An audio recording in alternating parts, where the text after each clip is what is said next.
I'm going to show you how to make up a batch of pottery plaster. This is the general plaster that we use for mould making. It's important to start with a nice clean bucket.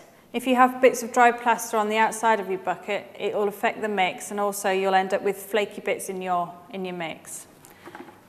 So first of all, I add clean water to the bucket. It's also important that you use cold water, as the warm water makes the mix go off too quickly. So once I've put my water in the bucket, I would look at the chart to see how much plaster I need to add. Before I start weighing out my plaster, I'm going to put on a mask. This is important as the dust from the plaster is hazardous, so you must wear a mask.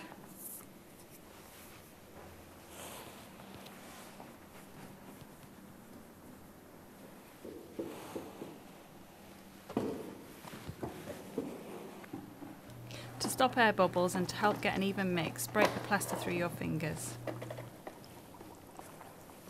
Once the plaster's in the water, you can then remove your mask as the dust will disappear.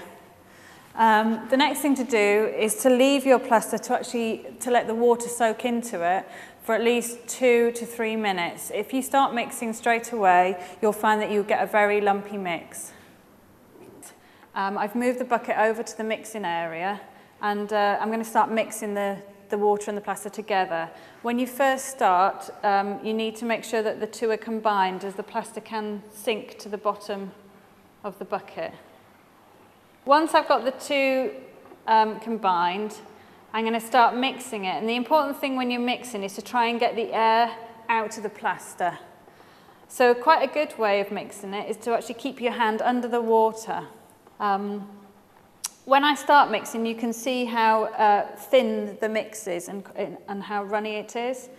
And I'm going to keep mixing it until it starts to thicken. As I'm mixing, lots of bubbles are coming up to the surface. And the best thing to do with those is either pop them on the side of the buckets by squashing them, or actually to scoop them to the edge of the bucket and actually take them out. As you keep mixing, more bubbles will appear. And just keep scooping those out.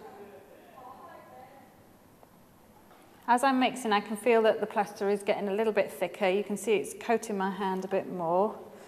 And what we're looking for is, once I can draw a figure of 8 on the surface, and it actually stays there for a few seconds, that means the plaster's ready to pour. But it's important not to pour it before that stage. And as you can see, it just leaves a very faint trail just for a few seconds on the surface.